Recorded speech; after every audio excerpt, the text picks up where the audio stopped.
Hey everyone, I'm Jeff with Overclock the Cortex. You know, it's only been about 4 years since my last video, but to you 4 loyal subscribers that have held out this long, this one's for you. So what do we get into today? Well, for whatever reason, games nowadays are just insanely large. Like Call of Duty, the updates, it seems like every new season it's another 100 gigs almost. So with that said, in this piece here I've got a M.2, a 1 terabyte Samsung drive. And you know, I didn't really want to add anything too crazy because I'm just going to be dumping video footage on there.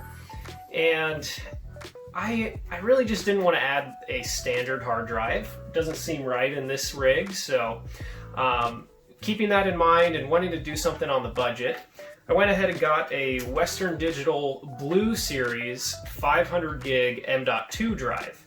The motherboard I have does have another slot for M.2, so that's a good sign. But there's a big problem with that in that this is a blue drive. The actual disk itself, the PCB on it is blue. So obviously that doesn't match with the theme of the desktop here. So I went ahead on Amazon and I found this M.2 SSD mounting kit that came with a black heatsink. And it's got some, I don't know, adhesive, it's supposed to be thermally conductive adhesive that you just place on the SSD itself.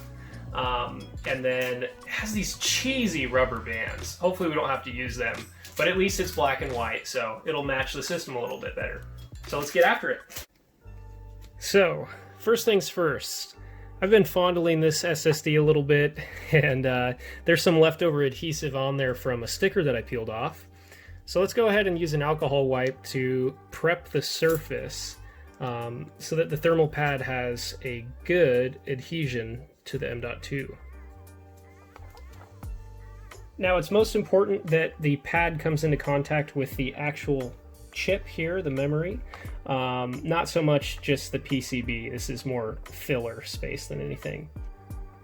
Okay, now let's take a look at this thermal pad here. It should be double-sided, so we simply peel off one end of the plastic. Okay.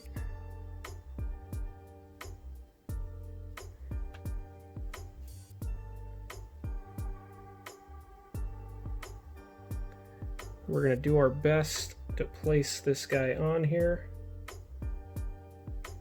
somewhat uniformly. All right, so now let's take the heat spreader, peel off this second layer here.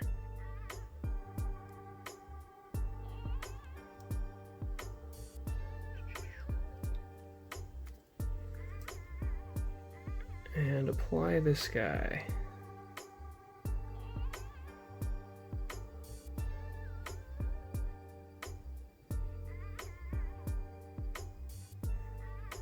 Made ourselves a nice little sandwich. You know, I might actually take an X-Acto knife and trim off this excess material here very carefully, obviously. All right, so I've taken just a kitchen knife actually and cut this excess thermal pad off, and I was careful to cut into the heatsink rather than the PCB circuitry, obviously.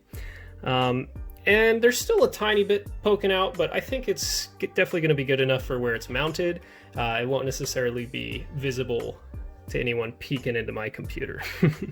So let's get this guy installed.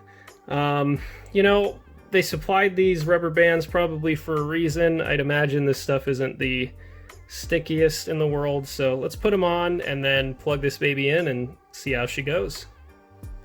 Let's remove this glass access panel. Luckily it's really easy on this cheap Chinese case I have. Alright, so I got the set screws off. So underneath the GPU here I have that Samsung M.2 drive, and then there's an extra slot right here. So that's where we're going to place our fancy, smancy rubber band heatsink super drive. All I'll need are some screws. I don't believe this Western Digital drive actually came with any hardware.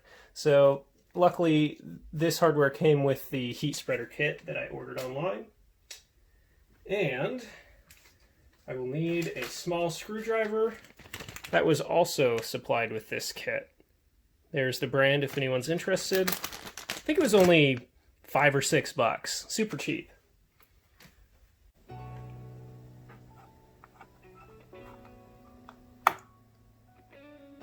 All right, so only a few curse words, but she's in. So as you can see, that heatsink does a great job of hiding the blue PCB, and I think it looks pretty good in there. So let's fire it up, take a look, and discover the drive. All right, so right away, as soon as we open disk management, we can see that there is an unallocated disk here with 465 gigs of space. So let's go ahead and set this guy up. And what should we call it? You know, I'll let you guys pick the name. Usually I go with like Mega Disk something, but go ahead. Write a name in the comments and I will name this drive after the best one. And there it is, right next to my choked out C drive.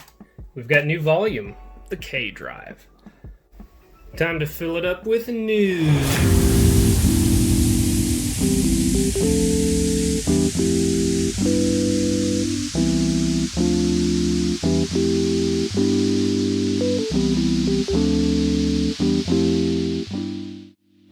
Alright guys, that's it for today's video, but you're definitely going to want to subscribe, because 4 years from now, the next video is going to be lit. In all seriousness, no, definitely hang out. I'm going to be posting some more stuff, maybe some VR content, some tech and drone reviews, and definitely some game footage. So, alright guys, thanks again for joining me. See you next time.